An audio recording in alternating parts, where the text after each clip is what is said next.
Bom, 7 horas já deu e é um momento de oração, tá joia? Eu vou estar aqui orando por vocês, orando para estudar a palavra de Deus nesse momento, para que Deus nos capacite e nos ilumine nesse momento tão complicado que nós estamos vivendo hoje, que é a crise do corona, né? Vamos orar? Nosso Deus, nós queremos te agradecer pelo teu cuidado por nós. Pedimos que o Senhor possa estar dirigindo os nossos passos, renovando, Pai, a nossa fé a cada dia e que nós possamos, meu Deus, sair mais fortes do que iniciamos nesse momento da crise do coronavírus, Pai. Que o Senhor possa abençoar as famílias que estão necessitando do teu alimento e nos use, meu Deus, para levar esse alimento a elas também. Ajuda-nos, Pai, agora que vamos abrir a tua palavra, que possamos entender os teus planos para cada um de nós. Essa é a nossa oração nessa noite, em nome de Jesus. Amém. Galerinha, essa balançada toda aqui é porque eu ainda não tenho suportezinho para o celular. Eita, nós! E eu tive que adaptar aqui, ó. Vai ficar meio torto aí, mas vai funcionar. Amém? Vamos lá, então. Ô, Kim, um abraço para você também, viu? Show de bola aí. Ver vocês aí acompanhando a gente vai ser bênção. O tema que eu pensei a gente estar estudando hoje está no livro de João, capítulo 6. Se você puder aí, abre sua Bíblia. João, capítulo 6. Eu estava lendo algumas coisas e eu percebi que a gente tem tido algumas dificuldades em relação à pessoa de Jesus. Ah, quem é Jesus? Quem é a pessoa de Jesus? Geralmente a gente vê Jesus como sendo apenas um homem que faz milagres, uma pessoa que cura, que prega, foi um grande líder religioso. Tudo isso é verdade sobre a pessoa de Jesus. Mas é interessante você notar que Jesus também lhe diz um pouco sobre quem ele é. E algumas coisas do que ele diz sobre quem ele é nos ajuda a entender um pouquinho a respeito da sua vida e sua missão. E claro que, de alguma forma, acaba nos atraindo também. Então, o texto de hoje, nós vamos estar falando aí de João 6, a partir do verso 25. João 6, a partir do verso 25. A Bíblia diz o seguinte: quando o encontraram do outro lado do mar, perguntaram-lhe: Mestre, quando chegaste aqui? Jesus respondeu: A verdade é que vocês estão me procurando, não porque viram sinais miraculosos, mas porque comeram os pães e ficaram satisfeitos. Não trabalhem pela comida que se estraga, mas pela comida que permanece para a vida eterna, a qual o Filho do Homem lhes dará. Deus, o Pai, nele colocou o seu selo de aprovação. Então perguntaram: O que precisamos fazer para realizar as obras de Deus? Jesus respondeu: A obra de Deus é esta, crer naquele que enviou. Então lhe perguntaram: Que sinal miraculoso mostrarás para que vejamos e cremos em ti? Que farás? Os nossos antepassados comeram maná no deserto, como está escrito: Ele lhes deu a comer o pão dos céus. Declarou Jesus: Digo-lhes a verdade, não foi Moisés quem lhes deu o pão do céu, mas é meu Pai quem lhes dá o verdadeiro pão do céu. Pois o pão de Deus é aquele que desceu do céu e dá vida ao mundo. Disseram eles: Senhor, dá-nos sempre desse pão. Então Jesus declarou: Eu sou o pão da vida. Aquele que vem a mim nunca terá fome. Aquele que crê em mim nunca terá sede. Mas como eu lhes disse, vocês me viram, mas ainda não creem. Todo aquele que o Pai me der virá a mim, e quem vier a mim eu jamais rejeitarei. Pois desci dos céus não para fazer a minha vontade, mas para fazer a vontade daquele que me enviou. E esta é a vontade daquele que me enviou, que eu não perca nenhum dos que ele me deu, mas o ressuscite no último dia. Porque a vontade do meu Pai é que todo aquele que olhar para o Filho e nele crer, terá a vida eterna, e eu o ressuscitarei no último dia. Com isso, os judeus começaram a criticar Jesus, porque dissera: Eu sou o pão que desceu do céu. E diziam: Este não é Jesus, o filho de José? Não conhecemos seu pai e sua mãe? Como pode ele dizer: Desci do céu? Responderam Jesus: Respondeu Jesus: Pare de me criticar. Ninguém pode vir a mim se o Pai que me enviou não o atrair. E eu ressuscitarei no último dia. Está escrito nos profetas: todos serão ensinados por Deus. Todos que ouvem o Pai e dele aprendem, vêm a mim. E agora a gente vai pular lá para o verso 52. Então os judeus começaram a discutir exaltadamente entre si. Como pode esse homem nos oferecer sua carne para comermos? Jesus lhes disse: Eu lhes digo a verdade. Se vocês não comerem a carne do Filho do Homem e não beberem o seu sangue, não terão a vida em si mesmos. Todo aquele que come minha carne e bebe meu sangue tem a vida eterna, e eu o ressuscitarei no último dia. Pois a minha carne é verdadeira comida e o meu sangue é verdadeira bebida. Todo aquele que come a minha carne e bebe o meu sangue permanece em mim e eu nele. Da mesma forma, como o Pai que vive me enviou e eu vivo por causa do Pai. Assim, aquele que alimenta de mim viverá por minha causa. Este é o pão que desceu do céu. Os antepassados de vocês comeram o maná e morreram, mas aquele que se alimenta deste pão viverá para sempre. Então, o texto é bem longo aí, né? Mas eu creio que a história, a gente pode aprender algumas lições com ela. A gente, quando fala de Jesus como sendo o pão da vida, eu confesso que, até eu mesmo, ao estar estudando o tema, né? Eu esperava enxergar algumas outras questões no estudo, em relação ao pão da vida, a questão do alimento, sustento diário. E na crise que nós estamos vivendo, as pessoas estão preocupadas muito com o pão, com o alimento. Eu vejo muitas pessoas aí preocupadas com a questão do emprego e, naturalmente, né? A coisa não está legal. Muitas pessoas estão perdendo o emprego. Mas eu fico preocupado mais ainda, é porque falta um pouco daquela sensibilidade nossa de entender que quem sustenta é Deus, que quem dá o pão de cada dia é Deus. O tempo está passando e a gente está cada vez mais acostumados a enxergar para nós como se nós fôssemos o motivo e a base do nosso sustento, né? Então Jesus aqui, nessa história, ele nos ajuda a tirar algumas lições importantes.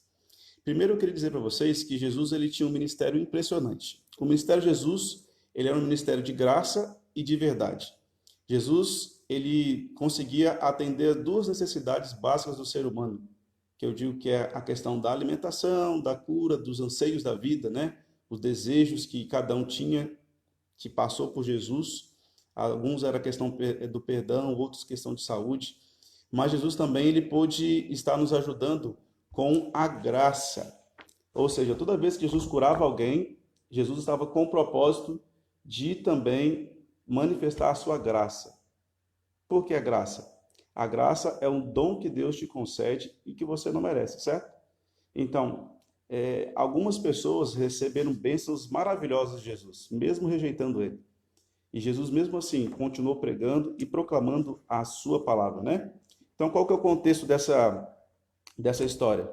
A Bíblia fala aqui que um pouco antes, se você ler o texto aí, Jesus tinha acabado de multiplicar os pães, e aí ele passa um momento de oração, os discípulos vão a Cafarnaum, e Jesus vem andando sobre as águas, os discípulos se assustam, e o povo passa a seguir Jesus. Ou seja, quando Jesus está pregando esse sermão, provavelmente uma grande multidão estava ali ouvindo as palavras de Jesus.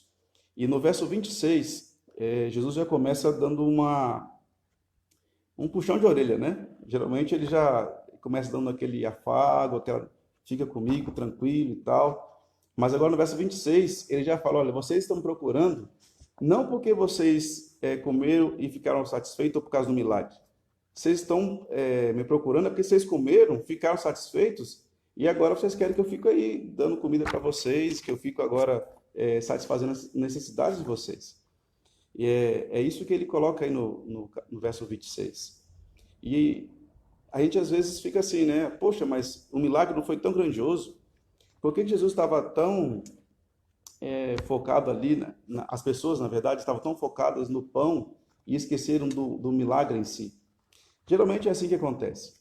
A gente acaba focando mais naquilo que é temporal do que naquilo que é eterno. Diante dessa situação, nós também precisamos refletir um pouco. Será que todas essas atuações que nós temos tido aí em relação à crise, especialmente quem sabe, o mutirão de Natal, as nossas doações de alimento. Será que a gente não está deixando um pouco a desejar ao estar dando só a comida e não o alimento espiritual? E quando eu digo do alimento espiritual, eu não digo exatamente um curso bíblico. Eu digo o atendimento que a pessoa precisa de conhecer a Cristo. E aí eu vejo que o texto de Jesus ele tenta encaminhar as pessoas para uma outra situação. Jesus mostra que o propósito dele é colocar o pão na mesa. Mas além de colocar o pão na mesa, ele tem que colocar a palavra de Deus no coração. O que será que nós como igreja estamos fazendo diante dessa situação que o mundo está vivendo hoje? O que você como igreja tem feito? O que nós podemos aprender desse trecho da Bíblia, né? Primeira coisa que eu queria colocar aqui, eu basicamente separei algumas questões do texto. A primeira delas, nós vemos o texto, em um primeiro momento, Jesus deixando claro que ele é o pão de Deus. Ou seja, o texto fala muitas vezes que Jesus foi enviado por Deus, que Deus colocou ele aqui. No verso 26, 27, 28, na verdade, Jesus ele fala ali que a gente tem que perder um pouco o foco daquilo que é o pão diário, o pão terreno, e colocar mais naquele que é o eterno. E será que a gente também está fazendo isso? Será que a gente também, às vezes, não está como os judeus daquele período, né? Estavam diante de Jesus mais preocupado com o dia a dia, com o corre-corre, do que gastar tempo com Deus. Eu confesso para vocês que eu mesmo estava assim, eu tenho minha vida, todo dia eu leio bastante, gosto de ter meus momentos de oração, mas eu falei, não, eu acho que eu posso fazer algo melhor, eu posso fazer algo mais. E eu acho que todos nós precisamos de pensar um pouquinho, precisamos de parar um pouquinho. Quem é esse pão? Quem é esse Jesus? Então, a primeira coisa que o texto coloca para nós podemos aprender, Jesus é o pão de Deus, ou seja, ele é uma pessoa que foi enviada por Deus com um propósito. E os judeus, quando Jesus começa a falar sobre isso, no verso 27, especificamente, ele fala assim, olha, Deus me enviou e vocês precisam de crer em mim. E eles não estavam crendo em Jesus. Eles queriam receber os benefícios de estar ao lado de Jesus, mas não queriam crer na pessoa de Jesus. Então, eles fazem uma pergunta para Jesus. Senhor, então o que nós precisamos fazer para viver as obras de Deus? O que a gente precisa fazer para cumprir as obras de Deus? Toda vez que nós pensamos em satisfazer as nossas necessidades, a gente pensa no terreno. Quando Deus joga a gente para o lado espiritual, a gente tenta resolver as coisas do nosso próprio jeito, com as nossas próprias forças. Jesus está falando assim, olha, eu sou o pão que desceu do céu, eu estou aqui com vocês, eu queria compartilhar algo com vocês, compartilhar minha vida com vocês. Só que agora, eles estavam fazendo uma outra pergunta, Senhor, o que nós podemos fazer para cumprir a obra de Deus?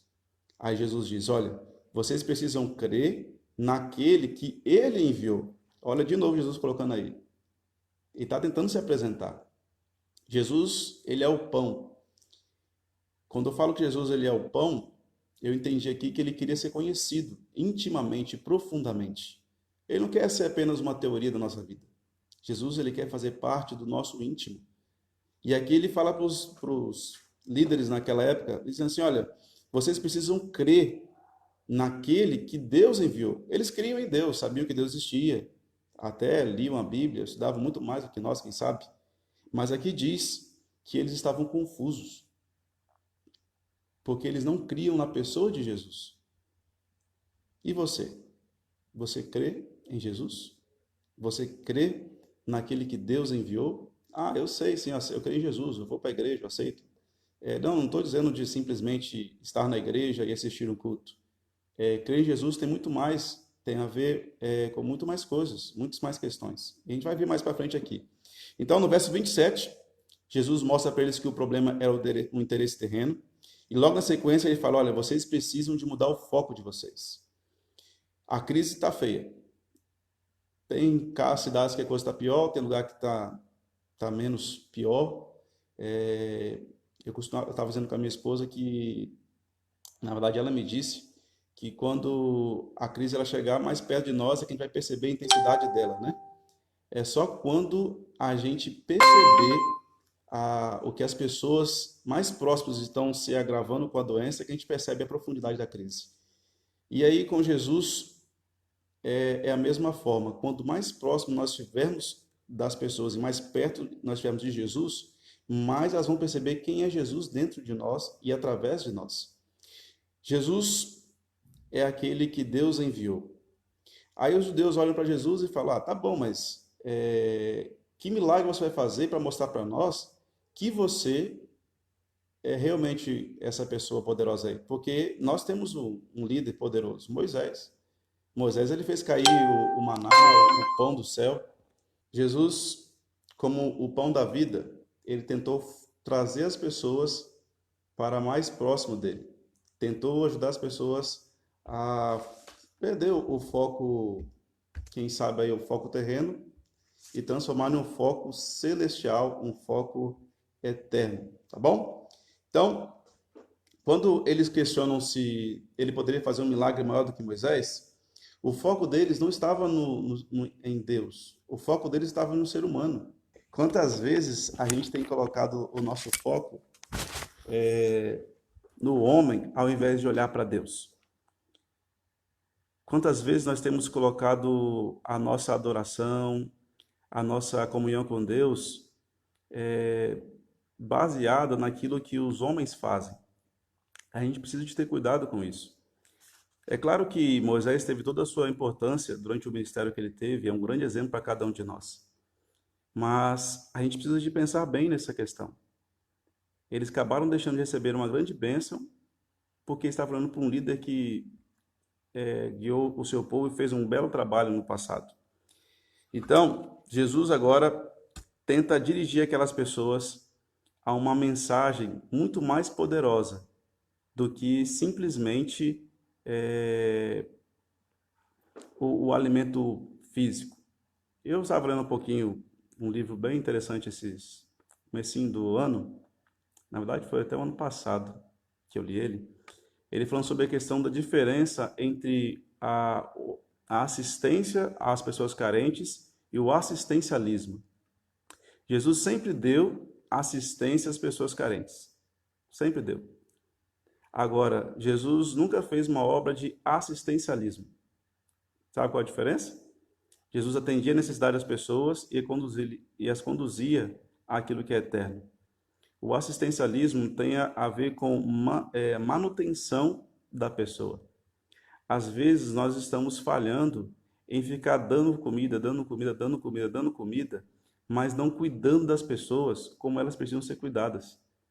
Então, assim, nós devemos dar a comida e devemos também cuidar dos aspectos. Por que essa pessoa está precisando da comida? Jesus olhou para aquelas pessoas e pensou: eles precisam de comer, tudo bem, eu vou dar comida.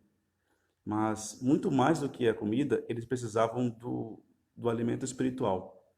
Muito mais do que a comida, às vezes, as pessoas estão precisando de uma orientação profissional, uma orientação financeira, estão precisando de uma conversa, de uma oração.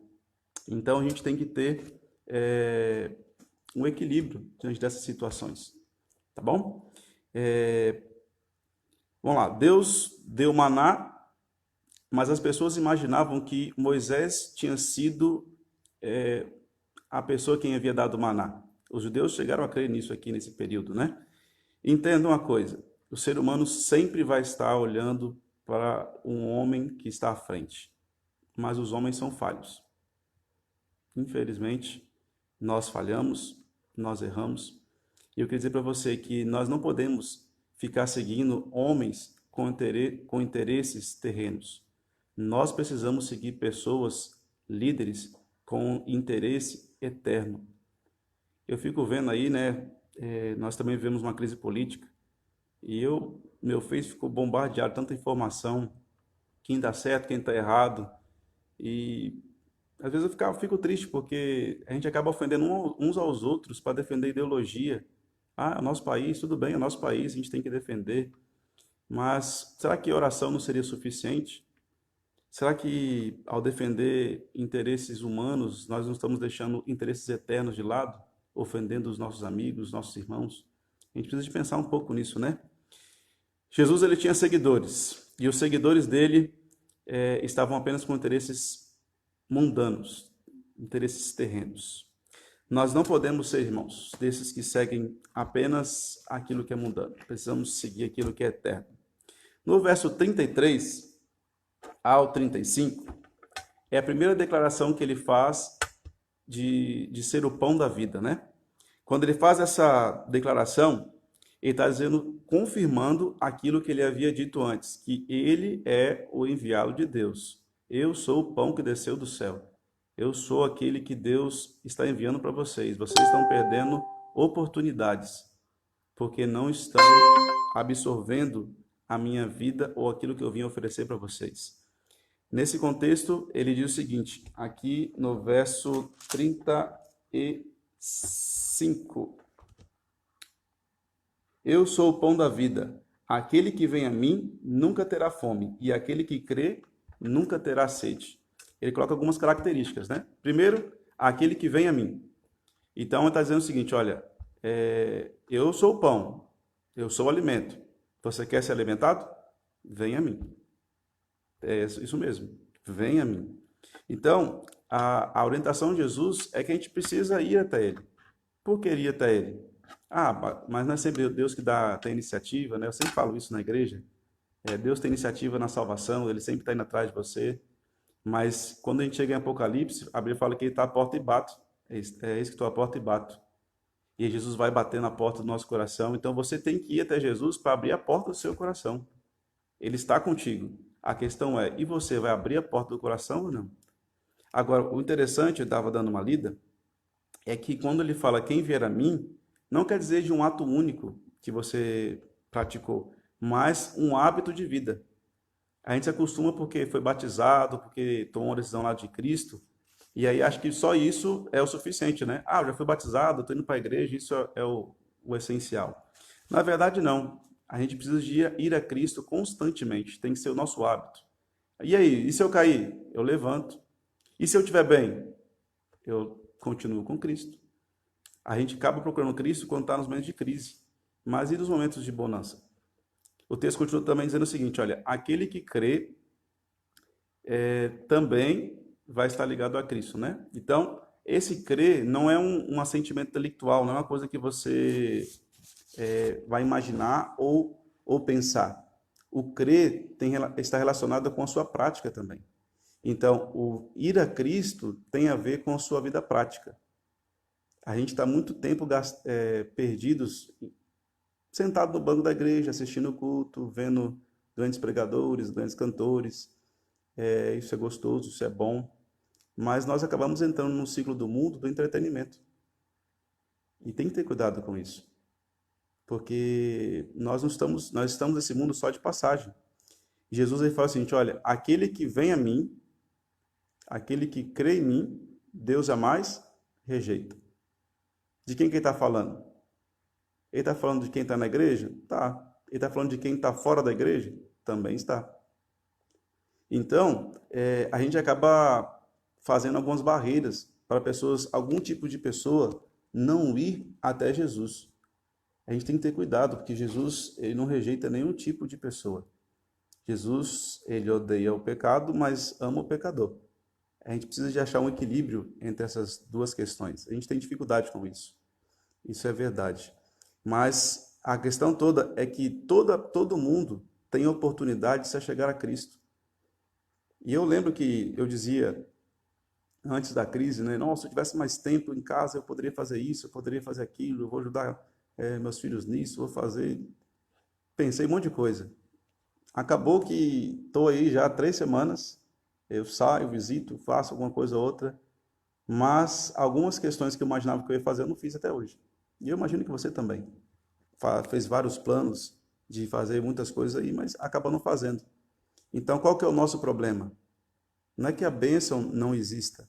Ela existe, mas a gente não está sabendo aproveitar dela. Então, muitas pessoas que vão se perder, na verdade, quem vai se perder, não vai se perder porque Deus rejeitou. Não vai se perder porque Deus não amou. Vai estar se perdendo porque, de alguma forma, rejeitou o convite de Jesus, o convite de ir até Jesus. Então, Jesus, ele é essa pessoa maravilhosa, essa pessoa incrível, essa pessoa que está disposta a nos receber em seus braços, nos amar e cuidar de cada um de nós, de satisfazer, de preencher aquele buraco que existe dentro do nosso coração, que não vai ser coisas simples que vão resolver. E aí no verso 44, agora Jesus dá mais uma outra dica. Como que Jesus vai resolver esse problema? Ah, eu sou o pão do céu, Deus me enviou. Tudo bem, mas como é que você vai ter esse relacionamento com Jesus? Como é que você vai fazer para crer em Jesus?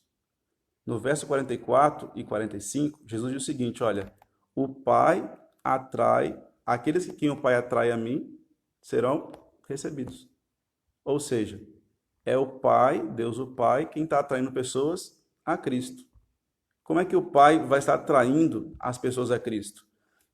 Basicamente, Deus atrai a cada um de nós a Cristo através da palavra de Deus. Quando você lê a Bíblia, você vai percebendo que através dela nós conhecemos a história de Deus e você vai percebendo o quanto Deus ama o ser humano para poder ficar insistindo numa racinha teimosa que somos nós.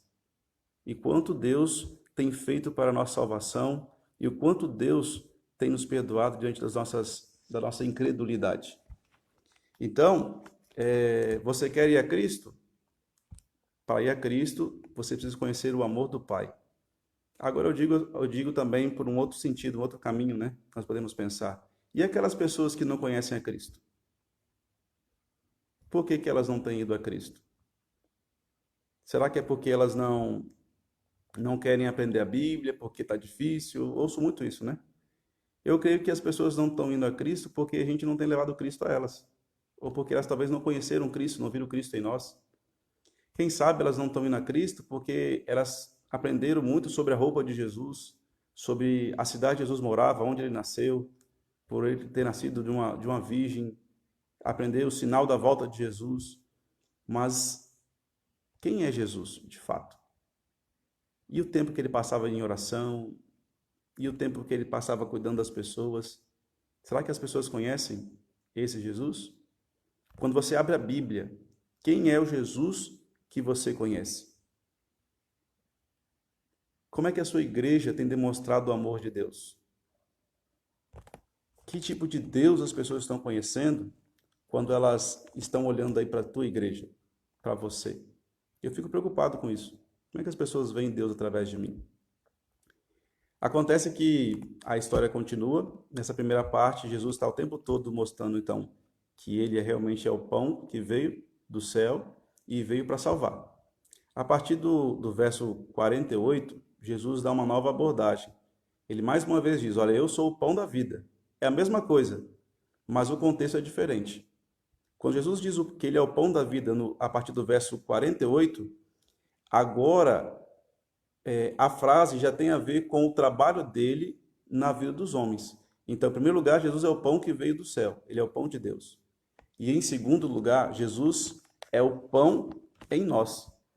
Porque ele fala, aquele que comer da minha carne, esse vai receber a vida eterna. Então já não é mais uma coisa que Deus enviou, simplesmente. Também é algo que faz parte dentro de mim, que eu preciso absorver. Eu confesso que eu fiquei ali, gente, esse negócio do comer, e já li esse negócio um monte de vezes. Esse negócio do comer a carne, como é que fica? E é interessante que Jesus ele usa a linguagem que o povo dele naquela época conseguiria entender. O povo se assustou, porque comer carne é natural, mas depois beber o sangue, que coisa estranha é essa? E ele fala, olha, o que eu quero oferecer para vocês não é apenas uma paquerinha. Eu não quero viver um relacionamento mais ou menos com vocês. Eu quero ter um relacionamento íntimo com vocês. Eu quero ver momentos maiores com vocês. O que Deus está oferecendo não é uma cesta básica, mas a base para a vida eterna. É isso que ele está querendo oferecer. Ele então fala, eu sou o pão da vida. Às vezes você está lendo o texto e pensando o seguinte, Jesus vai dar comida para mim. Ele vai dar comida. Mas o que ele quer que você entenda é que ele não vai simplesmente te dar a comida. Ele deve ser a comida na sua vida. O verso 51 diz que ele fala assim, que quem comer esse pão vai ter a vida eterna. E ele diz no verso 51 o que é a carne dele, o que é o pão? O pão é a carne. Então, aqui no verso 51, deixa eu ler, porque como o texto foi muito grande, aí acabou que algumas informações a gente pode estar se perdendo aí. Eu sou o pão vivo que desceu do céu. Se alguém comer deste pão, viverá para sempre. Esse pão é a minha carne, que eu darei pela vida do mundo. Então, o pão é a própria carne de Jesus. Então ele fala, você tem que comer a carne de Jesus? Aí os fariseus ali, os líderes ficaram assustados. Então ele diz o seguinte, olha, é a minha carne que eu darei ao mundo. Que carne Jesus deu ao mundo? Não foi a sua própria vida? Não foi literalmente a sua vida? Então, quando Jesus fala assim, olha, eu sou o pão e você tem que comer da minha carne, ele está dizendo o seguinte, olha, eu estou entregando a minha vida por você. Eu estou entregando tudo que eu tenho do melhor para você. A carne, ela é uma referência ao sacrifício de Cristo. E quando ele fala que você tem que participar da carne dele, ele está dizendo que automaticamente você também vai participar do sacrifício. Nós recebemos benefícios, mas também participamos nos sacrifícios. Diante das dificuldades, nós temos que pedir a Deus, ajuda-nos a entender melhor o seu plano. Ajuda-me a entender melhor a tua vontade. Porque somente assim Deus pode estar fazendo aquilo que é o melhor para você e para a sua família. No verso 53, agora a Bíblia fala o seguinte: Jesus lhes disse: eu lhes digo a verdade. Se vocês não comerem a carne do Filho do Homem e não beberem o seu sangue, não terão a vida em si mesmos. Então, aqui ele diz que quem não comer não vai ter a vida em si. Aí você fica pensando, rapaz, que negócio doido é esse aí, né? Eu vou ter que participar de um ritual aí, ficar comendo carne humana e tal. Não tem nada a ver com isso, né? É mais ou menos o seguinte: se você não estiver disposto a participar comigo dos sacrifícios, você não vai estar disposto você não tem condição de receber aquilo que é de bom, a bênção. É mais ou menos isso que ele está dizendo. Então, de que maneira a gente come a carne de Jesus? O texto já colocou aqui para nós. Primeira coisa, como é que Deus nos atrai a Ele? Pela palavra. Através da palavra de Deus, você consegue estar se unindo a Deus. Comer a carne de Cristo tem a ver com comer a palavra de Deus. Se alimentar cada dia mais do amor de Deus, da vontade de Deus. Dedicar a sua vida para a palavra de Deus. Não é ou assim diz o pastor, ou aprendi assim, na minha época foi assim. Aqui tem a ver com aquilo que você está vivendo com Deus, é um relacionamento íntimo com Deus. Tem coisas que Deus vai pedir para você que não vai pedir para o seu cônjuge, que está do seu lado ali, convivendo com você. Tem coisas que Deus vai falar com você que nem o pastor da igreja, quem sabe, vai estar experimentando. Porque a experiência com Deus, ela é pessoal. E Deus vai falando com você à medida que você consegue entender o plano dele para a sua vida. Então, a segunda forma que você pode estar recebendo o alimento é através da missão. Mas antes da missão, Jesus ele fala o seguinte, olha, quem come em mim, permanece. E eu lembro que há um tempo atrás eu preguei sobre o assunto, falando, por que as pessoas se afastam de Deus, saem da igreja? Por que a gente tem dificuldade de permanecer na presença de Deus? A gente tem dificuldade de permanecer porque a gente acaba se desligando de Deus. A gente deixa de orar, a gente deixa de ler a Bíblia, a gente deixa de testemunhar. E essas coisas, infelizmente, nos afastam de Deus. E quando Jesus olha aqui no verso 57, ele acaba mostrando para nós que o grande segredo para você permanecer ligado a ele e participar da carne, ele fala da seguinte forma: da mesma forma como o Pai que vive me enviou, eu vivo por causa do Pai. Assim aquele que se alimenta de mim viverá por minha causa. Aí ele usa as duas abordagens que nós colocamos aqui. A primeira, da mesma forma que eu estive ligado ao Pai, agora você, que vai estar comendo a minha carne, está ligado a mim. E automaticamente você vai se alimentar desse pão, e automaticamente aqui diz que você vai viver por ele. E aí nós temos o tema do ano, né? De tudo por ele, né? E aí? Será que é realmente tudo por Jesus? Tudo por ele? Será que Jesus tem sido tudo em nossa vida? Será que a gente tem realmente vivido por Jesus? No livro Libertador, página 223 a 224, Ellen diz o seguinte: o que o alimento é para o corpo, Cristo precisa ser para a alma. O alimento não pode trazer benefício, a menos que se torne parte do nosso ser. Em termos espirituais, um conhecimento teórico não nos fará bem algum. Precisamos nos alimentar de Cristo. Precisamos assimilar a sua vida, seu amor e a sua graça. Comer a carne de Cristo tem a ver com assimilar a sua vida, seu amor e a sua graça. Será que a nossa vida ela realmente tem sido dessa forma? As pessoas têm olhado Jesus através de nós? Essa história, ela começa com a multidão desesperada atrás de Jesus, querendo receber uma bênção de Jesus. Mas ela termina com muitos indo embora. E eles até fazem uma pergunta no verso 60. Eles falam assim, mas dura esse sermão, quem pode suportar esse negócio aí?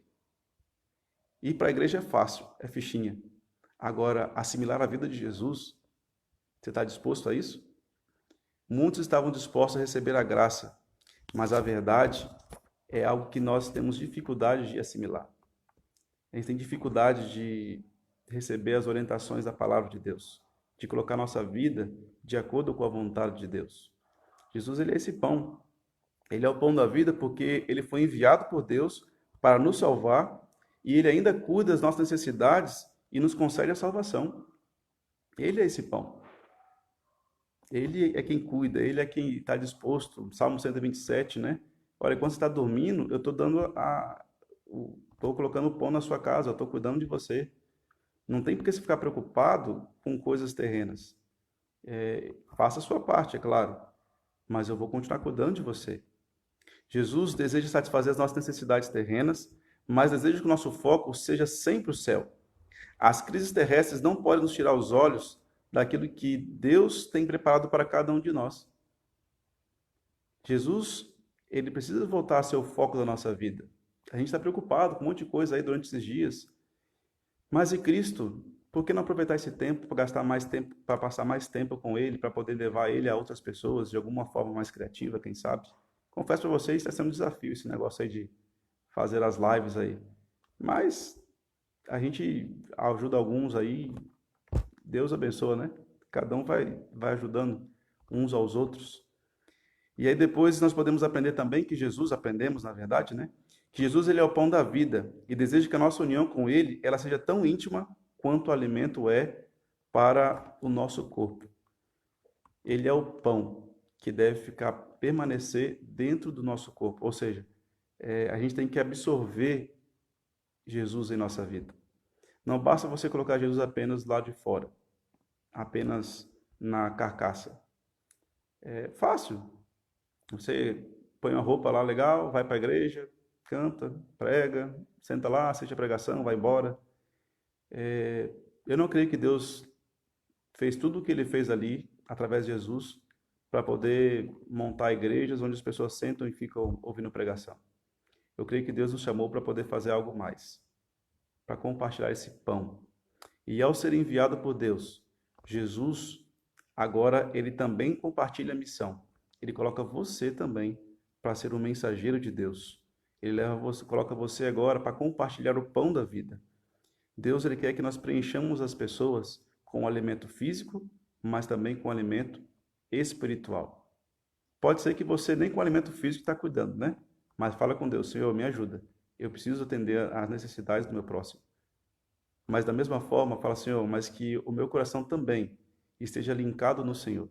Que eu esteja com foco não nos olhos humanos, mas com os olhos voltados para o céu, para a eternidade, para a salvação daquelas pessoas que estão me ouvindo. Jesus tem um plano. Jesus quer ser o pão. Ele quer ser o pão da sua vida. Jesus não quer ser mais o espectador. Jesus ele quer fazer parte de dentro para fora. Ele quer começar a transformar o seu coração.